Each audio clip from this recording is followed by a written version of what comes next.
Side सी है कोमल त्यागी और आज हम डिस्कस करना चाहेंगे टैक्सेस ऑन एक्रेडिटेड इनकम। जी हाँ, एग्जिट टैक्स। ये चैप्टर काफी इंपॉर्टेंट होता है क्योंकि लास्ट टाइम न्यू सिलेबस की बात करें तो यहाँ से क्वेश्चन आया था 8 नंबर का, और अगर ओल्ड सिलेबस की बात करें तो 6 नंबर का क्वेश्चन आया था। और ये कॉन्सेप्ट पूरा का पूरा उन 2 क्वेश्चन में कवर हो जाता है। आज जो एक्रेडिटेड इनकम का कॉन्सेप्ट मैं आपके साथ डिस्कस करने वाला हूँ, एक्चुअली वो मैंने आज टेस्ट में भी दिया है। आज हमारे मिशन 60 के अंदर तकरीबन 12 से 13 स्टूडेंट्स हैं जो कि टेस्ट दे रहे हैं। 2 बजे से उनका टेस्ट स्टार्ट था। लेट्स सी, तो मैंने सोचा क्यों ना मैं फ्री में ये वीडियो रिकॉर्ड कर लेते हैं और कुछ लोगों की और हेल्प हो जाएगी। तो अभी अपने यहाँ पे वीडियो में हम ना वो 2 क्वेश्चन जो थे वो भी आपके साथ डिस्कस करेंगे और पूरा का पूरा कॉन्सेप्ट भी डिस्कस करेंगे। कैसे डिस्कस करेंगे, मैं आपको इस बार पढ़ाऊंगा नहीं, मैं आपको सीधा सीधा क्वेश्चन कराऊंगा और क्वेश्चन से आपके कॉन्सेप्ट डेवलप कराने की कोशिश करूंगा। Okay, so let's start. So guys, जैसा कि आप स्क्रीन पे देख सकते हैं, ये क्वेश्चन आया है ओल्ड सिलेबस में। ये क्वेश्चन नंबर 2 जो दिया हुआ है मैंने यहाँ पे स्क्रीन पे, ये क्वेश्चन नंबर 2 ओल्ड सिलेबस में आया था। कितने नंबर के लिए? 6 नंबर के लिए आया था। काफी ट्रिकी क्वेश्चन था क्योंकि इसमें एक ऐसा पॉइंट है जो कि मैंने हाईलाइट किया हुआ है यहाँ पे रेड कलर से, आप देख सकते हैं स्क्रीन पे। तो वो कौन पॉइंट की वजह से काफ़ी स्टूडेंट ने ये क्वेश्चन को गलत कर दिया। लेकिन जो न्यू सिलेबस का क्वेश्चन था उसका लेवल काफ़ी अच्छा लेवल था। मैं आपको दिखा देता हूँ स्क्रीन पे।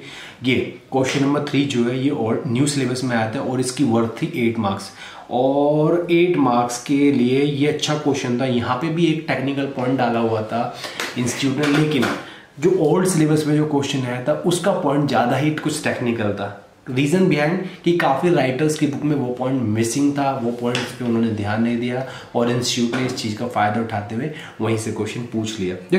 ठीक है।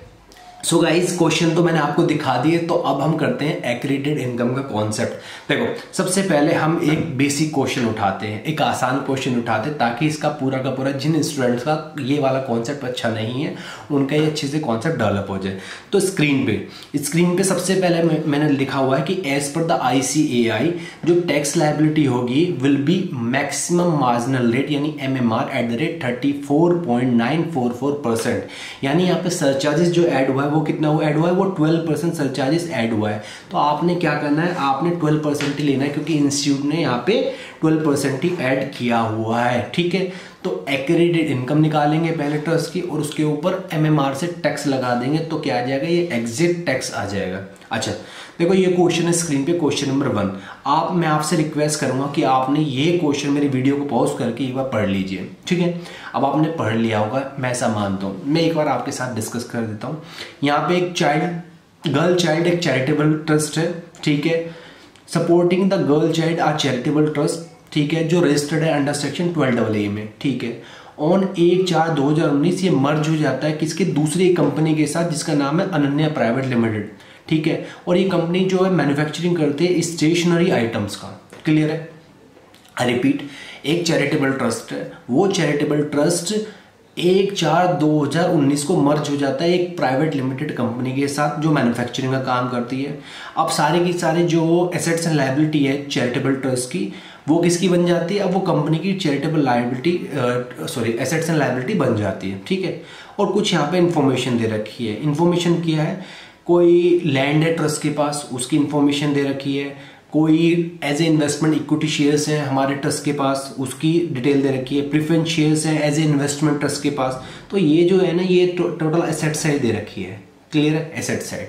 और ये जो नीचे है corpus, outside liability, provision for tax liability, ये यानी ये जो पार्ट है ये लायबिलिटी वाला पार्ट है। बैलेंस शीट होते हैं, बैलेंस शीट में एक तरफ क्या होती है, एसेट्स होती है, दूसरी तरफ लायबिलिटी होती है। लायबिलिटी या इक्विटी कह दो, लायबिलिटी प्लस इक्विटी कह दो। ठीक है ना। तो ये इन्फॉर्मेशन दी हुई है। अब क्या कह रहा है कि हमसे कह रहा है कि calculate the tax liability in the hands of trust. ठीक है ना। तो भाई साहब, आज हमारा जो कॉन्सेप्ट है वो आप स्क्रीन पे देख सकते हैं। क्या है concept, tax on accredited income on certain trust and institution. पूरा का पूरा चैप्टर को डील करता है। सेक्शन नंबर 115 TD याद रखेंगे, इंपॉर्टेंट है। ठीक है। इस बार भी यहां से क्वेश्चन आने के चांसेस हैं। देखो मैंने क्या कहा, मैं आपको पढ़ाऊंगा नहीं, मैं डायरेक्ट क्वेश्चन कराता हूं और क्वेश्चन से आपका कॉन्सेप्ट डिस्कस करता हूं। ठीक है ना, क्वेश्चन के साथ साथ। अब देखो क्वेश्चन है, यहाँ पे क्वेश्चन दिया हुआ है कि ट्रस्ट जो था वो मर्ज हो गया किसके साथ, कंपनी के साथ। अब हम ये देख लेंगे कि यहाँ पे टैक्स लायबिलिटी आएगी नहीं आएगी। ठीक है। सबसे पहले स्क्रीन पे आइए, कॉन्सेप्ट कहता है कि भाई एज पर सेक्शन 115 टीडी जहां पे ट्रस्ट का कन्वर्जन होता है इनटू ए फॉर्म जो not eligible for grant registration under section 12AA, clear है, या फिर ट्रस्ट मर्ज हो जाता है ऐसी एंटिटी के साथ जिसका सेम ऑब्जेक्टिव नहीं है, या फिर ट्रस्ट का डिसोल्यूशन होता है और डिसोल्यूशन के बाद वो अपनी एसेट्स डिस्ट्रीब्यूट नहीं करता दूसरे चैरिटेबल ट्रस्ट को जो रजिस्टर्ड है अंडर सेक्शन 12AA में या फिर 1023C में, क्लियर है। तो क्या होता है, तो उनकी जो इनकम है एक्रेडिटेड इनकम पे टैक्स लगा दिया जाता है, उनकी एक्रेडिटेड इनकम निकाली जाती है, उन पे टैक्स लगाया जाता है। इसके अलावा 2 पॉइंट हो रहे हैं, कहते हैं डीम्ड कन्वर्जन भी है। डीम्ड कन्वर्जन कब, जब रजिस्टर्ड जो रजिस्ट्रेशन था ट्रस्ट का 12AA का वो कैंसिल हो जाए, पहला पॉइंट। दूसरा कह रहा है यहाँ पे पॉइंट कि ट्रस्ट हैज अडॉप्टेड, ट्रस्ट ने अपना ऑब्जेक्टिव मॉडिफाई किया और मॉडिफाई करके उसने फ्रेश रजिस्ट्रेशन के लिए अप्लाई नहीं किया, या फिर फ्रेश रजिस्ट्रेशन के लिए अप्लाई किया लेकिन वो कैंसिल हो गया। तो ये सब चीजें क्या हैं, ये सब चीजें हैं कि circumstances where the levy of tax on accredited income is attracted. अगर ये एक सर्कमस्टांसेस है तो लेवी ऑफ टैक्स आएगा किस पे, एक्रेडिटेड इनकम पे। अब हमारे क्वेश्चन में देखते हैं कि भाई क्या ये सर्कमस्टांसेस थी। हाँ सर, यहाँ पे हमारा जो ट्रस्ट था वो मर्ज हो गया था किसी प्राइवेट लिमिटेड कंपनी के साथ और वो कंपनी तो मैन्युफैक्चरिंग थी, चैरिटेबल का तो कुछ काम करती नहीं थी 12AA के रिलेशन में, क्लियर है। तो यानी यहाँ पे एक्रेडिटेड इनकम निकालेंगे और उस पर टैक्स लगाएंगे। एक्रेडिटेड इनकम निकालने का जो तरीका है, देखो ये लिखा है मीनिंग ऑफ एक्रेडिटेड इनकम कैसे निकलता है कि aggregate FMV of total assets as on specified date. ये स्पेसिफाइड डेट आपको क्वेश्चन में देगा, ठीक है ना, इंस्टीट्यूट हमारा जब क्वेश्चन पूछेगा एग्जाम में देगा, क्योंकि लास्ट 2 क्वेश्चन में दी हुई है। वैसे स्पेसिफाइड डेट क्या है वो पीडीएफ में लिखा हुआ है, आप देख सकते हैं, वहां से पढ़ सकते हैं। दूसरा, total aggregate FMV of all assets की, उसमें से क्या है लायबिलिटी घटा दो तो क्या आ जाएगा, एक्रेडिटेड इनकम आएगा। लेकिन कुछ बातें कहता है, कह रहा है कि जब आप टोटल एसेट्स ले रहे हो ना, हाँ, तो आपको क्या काम करना है कि आपको वो एसेट्स इग्नोर कर देनी है जो आपने लिए, जो आपने एक्वायर्ड करी है थ्रू एग्रीकल्चर इनकम। यानी एग्रीकल्चर इनकम तो वैसे भी एग्जेम्प्ट होती है। अगर ट्रस्ट आपने कुछ एग्रीकल्चर एक्टिविटीज भी करते हो, उससे आपको कुछ इनकम आती है और उससे कुछ एसेट्स खरीदते हो, तो वो चीज इग्नोर कर दो। दूसरा क्या है, ऐसी एसेट्स को आप इग्नोर कर दोगे जो ट्रस्ट ने एक्वायर्ड करी है, कब से, from the period beginning from the date of created and ending on the date of registration under section 12AA। मान लो ट्रस्ट आज सन 2008 में ट्रस्ट क्या है बन गया, अब उसने 12AA के लिए अप्लाई करा 2011 में और उसको रजिस्ट्रेशन अब एप्लीकेशन जो उसका अप्रूव हुआ वो हुआ 2012 में। तो ये कहता है कि 2008 से लेके जब तक उसका एप्लीकेशन, मतलब जब तक उसका रजिस्ट्रेशन अप्रूव्ड होता है 12AA का, उसके बीच में जो भी एसेट्स खरीदी हैं तो उन सबको इग्नोर कर दो। इसके पीछे लॉजिकल है, जैसे एग्रीकल्चर इनकम एग्जेम्प्ट होती थी उसी से एक्वायर्ड एसेट्स को इसने इग्नोर करने के लिए कहा है, तो इसके पीछे भी लॉजिकल है। लॉजिकल बड़ा सिंपल है, देखो आप सभी को पता होगा कि जब 12AA का रजिस्ट्रेशन मिल जाता है ट्रस्ट को तो क्या होता है कि ट्रस्ट की इनकम एग्जेम्प्ट हो जाती है अंडर सेक्शन 11-12, ठीक है ना। यानी जब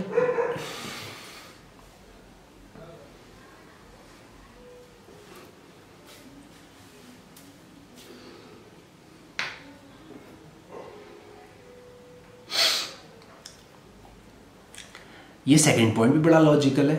सेकंड पॉइंट क्या है, ये कहता है कि वो एसेट्स आपको इग्नोर कर देनी है जो एसेट्स आपने एक्वायर्ड करी हैं जब से ट्रस्ट बना है और जब से ट्रस्ट को 12AA का रजिस्ट्रेशन हुआ है, उसके बीच में अगर कोई ट्रस्ट अपनी एसेट्स एक्वायर्ड कर देता है तो वो भी क्या है आपको इग्नोर कर देनी है। और उसका कारण क्या है, देखो भाई जब 12AA का ट्रस्ट को रजिस्ट्रेशन में लेगा ना, उसके बाद ही उसकी सारी की सारी जो है इनकम सेक्शन 11 सेक्शन 12 में एग्जेम्प्ट होती है। तो जब उसको रजिस्ट्रेशन, मतलब आज मैं ट्रस्ट बनाता हूँ और मेरे पास 12AA का रजिस्ट्रेशन नहीं है तो मेरे लिए क्या बेनिफिट, मेरे तो कोई इनकम एग्जेम्प्ट नहीं है, केवल एक ट्रस्ट ही तो बना है। तो ये कहता है कि जब से ट्रस्ट बना और जब से उसको 12AA का रजिस्ट्रेशन मिला उसके बीच की भी एसेट्स नहीं लेनी। और एग्रीकल्चर वाला पॉइंट कहता है कि एग्रीकल्चर एक्टिविटीज ऐसी भी एग्जेम्प्ट होती है, तो एग्रीकल्चर इनकम से अगर कुछ भाई आप एसेट्स खरीदते हो तो उसको भी मत लेना, क्लियर है। और तीसरा पॉइंट कहता है कि अगर आपका डिसोल्यूशन हुआ है, ट्रस्ट आपका डिसोल्यूशन हुआ है और आप अपनी एसेट्स को डिस्ट्रीब्यूट कर देते हो किसको, किसी और चैरिटेबल ट्रस्ट को जो रजिस्टर्ड है अंडर सेक्शन 12AA या फिर 1023C, उनको दे देते हो, तो ये तीनों चीज इग्नोर कर देनी है। ये बात क्लियर है नहीं क्लियर है, आपको क्लियर होगी, ओके। स्पेसिफाइड डेट क्या होती है ये मैंने यहाँ पे बता दी। वैसे क्वेश्चन में देगा जैसे ट्रस्ट मर्ज हो गया, हमारे केस जो होता है क्वेश्चन का कि यहाँ पे मर्ज हो गया विद एंटिटी, तो डेट ऑफ मर्जर हो जाएगी यहाँ पे क्या है स्पेसिफाइड डेट। ये कन्वर्ट हो जाता है तो डेट ऑफ कन्वर्जन हो जाती है, ये आप खुद पढ़ लेना, ठीक है ना। अच्छा फिर आते हैं हम अपने क्वेश्चन पे, क्लियर है। अच्छा क्वेश्चन में आते हैं तो हमारे यहाँ पे एक तो देखो ट्रस्ट मर्ज हुआ तो पहली कंडीशन तो यहाँ पे फुलफिल होगी, और दूसरी कंडीशन क्या थी कि ट्रस्ट के पास एसेट्स भी थी और ट्रस्ट के पास लायबिलिटी भी थी स्पेसिफाइड डेट को, ये भी क्लियर हो गया। मैंने आपको ये भी बता दिया था कौन कौन सी एसेट्स इग्नोर करनी है, इनको तो ना कंप्लीटली इग्नोर कर देना।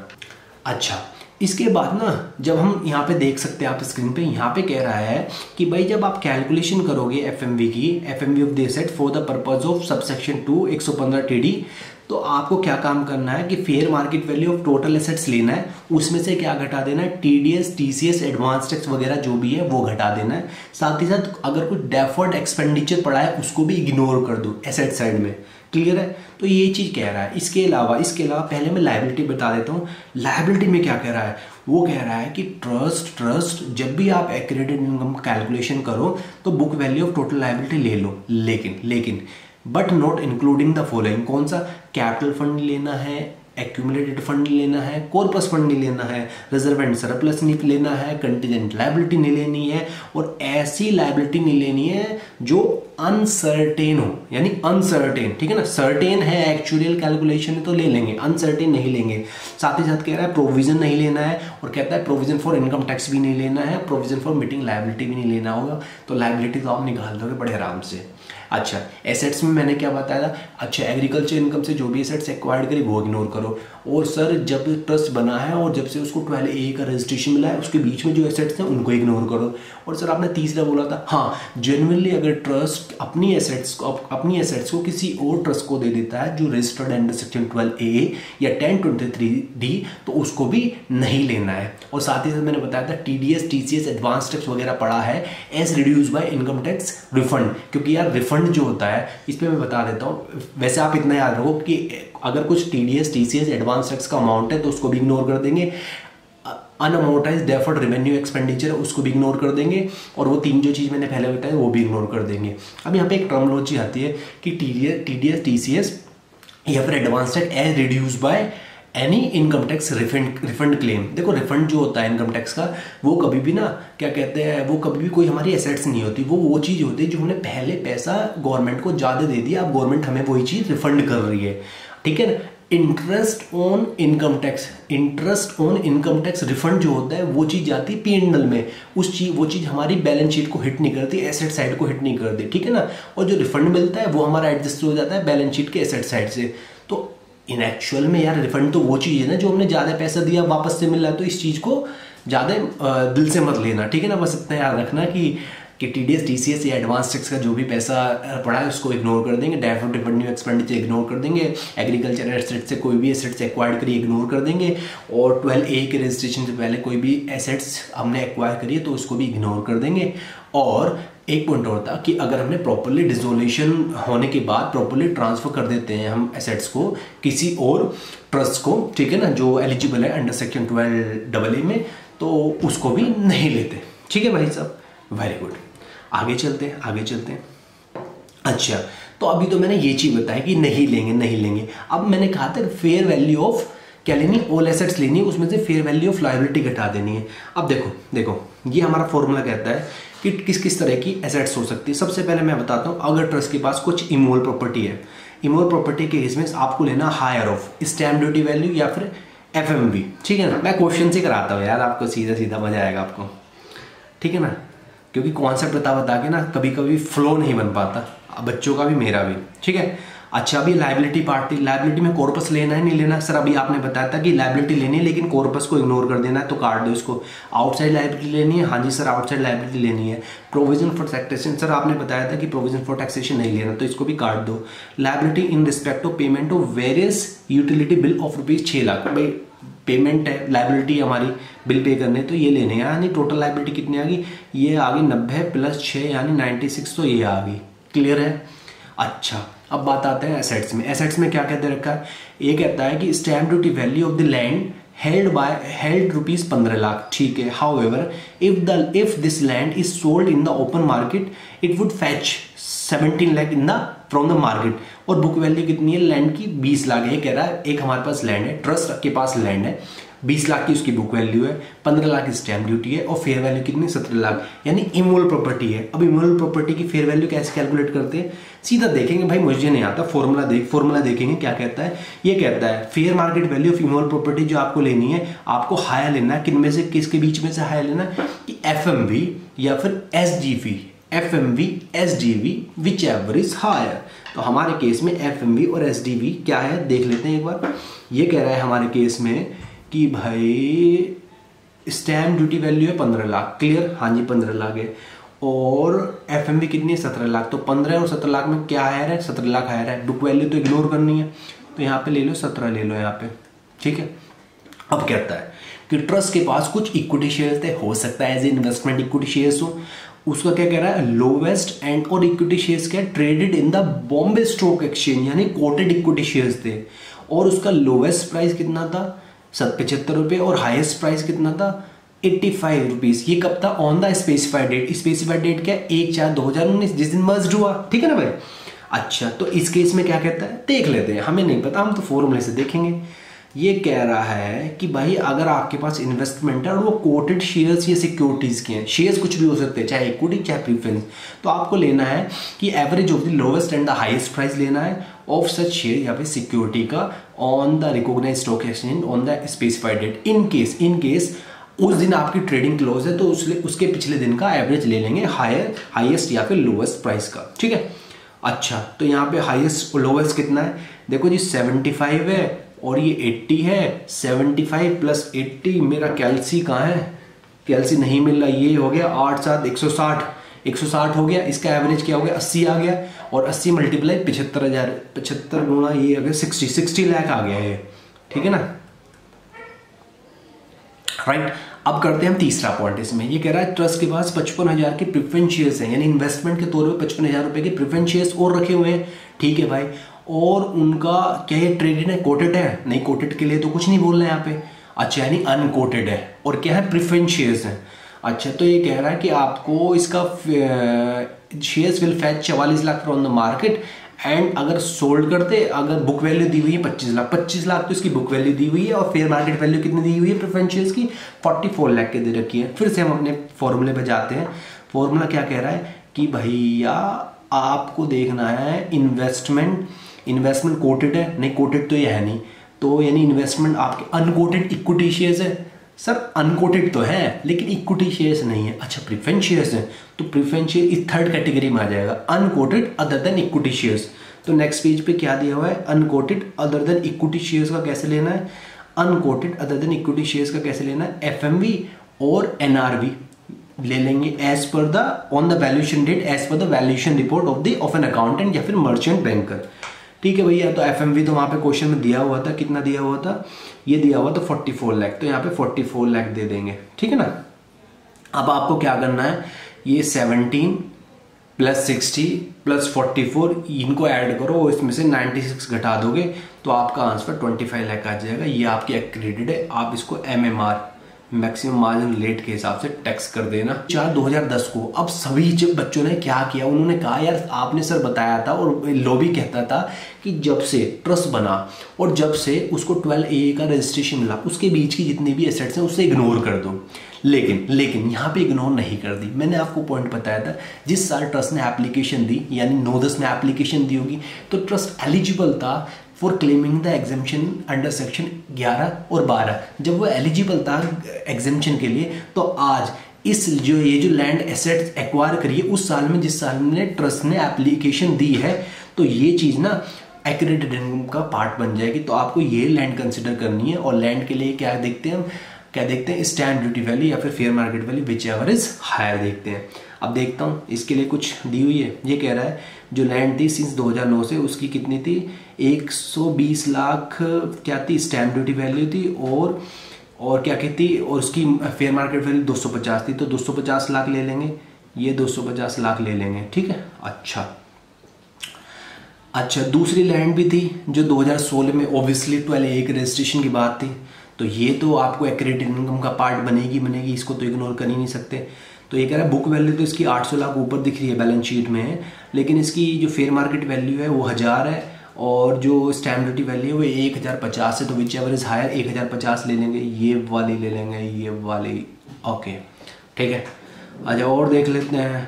और ट्रस्ट के पास 2000 इक्विटी शेयर्स हैं, ऑब्वियसली एज इन्वेस्टमेंट है, और जो लिस्टेड है बॉम्बे स्टॉक एक्सचेंज में। तो मैंने क्या बताया था, average of the lowest highest price का क्या होगा देख लेते हैं। 2000 शेयर्स हैं और इसने एवरेज दे रखा है यहाँ पे, हाईएस्ट या फिर लोवेस्ट प्राइस दे रखा है। तो 1098 प्लस 1051 डिवाइड बाई 2 करके जो भी प्राइस आएगा उसको मल्टीप्लाई कर देंगे इससे 2000 से, कर लेना ठीक है ना।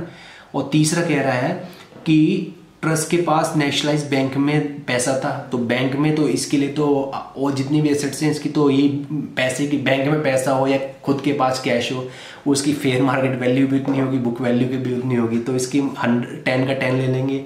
अच्छा एफडीए बैंक में तो इसको 200 की 200 ले लेंगे। कैश इन हैंड है तो 3.5 लाख है, तो इसको भी ले लेंगे 3.5 लाख को। और टीडीएस वगैरह मैंने आपको बता दी, तो ये चीज़ इग्नोर कर देनी है ठीक है ना। तो अब आपके टोटल एसेट्स आ जाएगी। अब इसमें से क्या करना है, आपने इग्नोर माइनस कर देना लायबिलिटी। लायबिलिटी में क्या था, लायबिलिटी में था कैपिटल फंड, उसको तो मैंने पहले कटवा दिया। क्रेडिटर्स लेने थे 335 के, मतलब क्रेडिटर्स लेने थे 335 में। लेकिन एक पॉइंट है क्रेडिटर्स से रिलेटेड, ये कह रहा है कि जो 335 था 335 लाख जो था उसमें 30 लाख जो था 30 लाख वो था ऑन एस्टिमेशन बेसिस, मतलब ये लायबिलिटी सर्टेन नहीं थी, एस्टिमेशन थी। तो मैंने क्या बोला कि केवल सर्टेन लायबिलिटी लेते हैं, तो 335 माइनस 30 लाख ये ले लेंगे लायबिलिटी। तो जो भी टोटल एसेट्स आएंगी उसमें से 305 की लायबिलिटी आप रिड्यूस कर देना और आपका आंसर ये आ जाएगा। आई होप आपने एंजॉय किया होगा। इसके अलावा ये जो क्वेश्चन है, क्वेश्चन नंबर 3 न्यू सिलेबस का, ये मेरे को ज़्यादा आसान लगा क्वेश्चन। इसमें कुछ ऐसा खास पॉइंट नहीं है, आप खुद करेंगे तो इसको हो जाएगा। मैं फिर भी एक हल्का सा हिंट दे देता हूँ आपको, ये पढ़ देना। यहाँ पे क्या कहते हैं, share and securities held by the trust out of agriculture income वाला सीधा गोली मारो नहीं लेंगे। Book value of coated shares है ठीक है ना, book value of coated shares के केस में मैंने बताया था क्या कि एवरेज लोवेस्ट हाईएस्ट प्राइस ले लेंगे, यानी ये 40 वाला ले लेंगे। और लैंड एंड बिल्डिंग इमूवल है, इमूवल में मैंने आपको क्या बताया कि यार इमूवल प्रॉपर्टी में बोलेंगे स्टैम्प ड्यूटी वैल्यू या फिर fair market value whichever is higher. तो यहाँ पे बुक वैल्यू दी है, इग्नोर कर दो। और 40 लाख का क्या है, ये है fair market value, stamp duty 38, तो 40 लाख ले लेंगे यहाँ पे। अच्छा और ये कहता है डी पॉइंट में ट्रस्ट होल्ड 40%। अच्छा एक पॉइंट आ गया यहाँ पे नया, इसका मैंने प्रैक्टिकल नहीं करा है। जहां पे ट्रस्ट होल्ड करता है equity shares other than coated, उनकी वैल्यूएशन कैसे निकलती है। यहाँ पे ट्रस्ट ने 40% इक्विटी शेयर्स लिए हुए थे एक ऐसी कंपनी की, और उस कंपनी का फाइनेंशियल डेटा दिया हुआ है। कंपनी का फाइनेंशियल डेटा क्या है, कंपनी के पास इतनी एसेट्स है, फेयर मार्केट वैल्यू इतनी है, किसकी, इमोल प्रॉपर्टी की, रिजर्व इतना है और प्रोविजन फॉर टैक्सेशन इतना है, ये चीज़ डेटा दिया हुआ है। अब इसको कुछ लोगों ने समझ लिया कि यार ये जो डेटा दिया हुआ है ये भी ट्रस्ट का दिया हुआ है, ऐसा नहीं है। ये जो क्लियरली क्वेश्चन बोल रहा है कि ट्रस्ट होल्ड करता था 40% ऑफ द इक्विटी शेयर किसी कंपनी के, और on the date of merger उस कंपनी का डेटा ये रहा, ठीक है ना। तो सबसे पहले इस पॉइंट को डी में कराता हूँ 1 मिनट में, उससे पहले मैं आपको ट्रस्ट की लायबिलिटी बता देता हूँ। ये कहता है liability in respect of share and security. ये शेयर एंड सिक्योरिटी नहीं है, ये लायबिलिटी है in respect of share and security, यानी लायबिलिटी का पार्ट होगा, ये एज ए लायबिलिटी ले लेंगे। और bank liability in respect of coated shares ये ले लेंगे। और एडवांस टैक्स पेड ये मैंने आपको बताया था, इस चीज़ को इग्नोर कर देना है। अच्छा अब मैं बताता हूं आपको एप्लीकेशन करना कि जहां पे ट्रस्ट होल्ड करता है क्या, कि किसी unquoted other than equity shares को या अनकोटेड इक्विटी शेयर्स को, उसका एग्जीक्यूशन कैसे है। देखो मैंने आपको ऑलमोस्ट सारी चीज बता दी है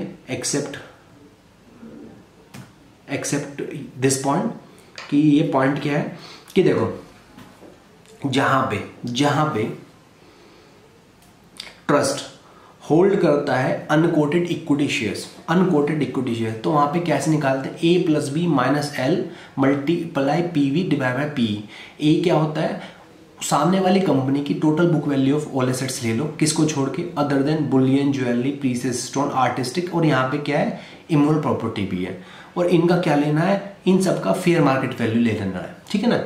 जब हम दूसरी कंपनी के प्रोस्पेक्टिस से कर रहे हैं। याद रहना है, ट्रस्ट खुद के लिए तो इमोवल प्रॉपर्टी कैसे करता है, whichever is higher stamp duty fair market value, लेकिन यहाँ पे कैसे करेगा, यहाँ पे ये जो फॉर्मूला दिया हुआ है इससे करेगा।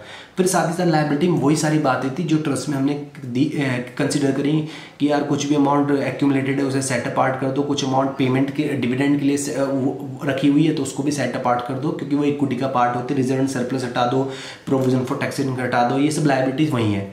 मल्टीप्लाई कि हो सकता है उस कंपनी की पेड अप वैल्यू की टोटल 10 रुपये हो, हमने 6 रुपये पे कर रहे हो तो 6 डिवाइड बाय 10 इस तरह हो जाएगा, ठीक है ना। ये तो था अनकोटेड इक्विटी शेयर्स का। और अनकोटेड अदर इक्विटी शेयर्स मैंने आपको ऑलरेडी बता चुका कि फेयर मार्केट वैल्यू ले लेते हैं। तो भैया बस बड़ा सिंपल है, बड़ा सिंपल है। अगर आप मेरी स्पीड को मेरे साथ कनेक्ट कर पा रहे हो तो आपको काफ़ी अच्छा लग रहा होगा। तो बस इस क्वेश्चन में आपने क्या ले लेना है, कहाँ गया क्वेश्चन, ये क्वेश्चन नंबर 2 ही था, हाँ क्वेश्चन नंबर 2 ही था, तो ये तो करा दिया ना, हाँ क्वेश्चन नंबर 3 था। तो इसमें क्या है कि ये book value of the other than immovable property 25 lakh ले लेंगे, फिर value of the immovable property ये 45 लाख ले लेंगे, रिजर्व सरप्लस ये हटा देंगे, इग्नोर कर देंगे, प्रोविजन फॉर टैक्सेशन ये हटा देंगे। सो गाइज यहाँ पे प्रोविजन फॉर टैक्सेशन रिमूव कर देंगे। यहाँ पे फिर ये थोड़ा सा टेक्निकल प्रॉब्लम आ गया है तो इस वजह से मेरे को यहाँ पे वॉइस रिकॉर्ड करना पड़ गया है। तो आई होप आपको ये पूरा का पूरा जो क्वेश्चन है अच्छे से क्लियर हो गया होगा। तो ये क्वेश्चन नंबर 3 था, ये न्यू कोर्स में 6 मार्क्स के लिए आया है और इसका आंसर नीचे स्क्रीन पे दिया हुआ है 85 लाख। आप खुद भी कर सकते हैं, आपका सेम आंसर आएगा। इसके अलावा we have put one question more in this PPT, you can download the PPT from description box और क्वेश्चन नंबर 4 है वहाँ पे। तो I hope you enjoyed my class, thank you so much for your time. और अगर आप video को like करेंगे या दूसरों के साथ शेयर करेंगे तो इससे मेरे को भी मोटिवेशन मिलेगा। और लाइक या शेयर तभी करना जब आपको वाकई में इसका थोड़ा सा रेलिवेंस, मीनिंग या फिर कह सकते हैं कि थोड़ा इंटरेस्टिंग लगा हो, समझने में आसान हो, अंडरस्टैंडिंग अच्छी हो। और आप हमारा मिशन 60 बैच ज्वाइन कर सकते हैं, उससे आपको काफ़ी डायरेक्ट टैक्स में कॉन्फिडेंस बूस्ट होगा। Thank you.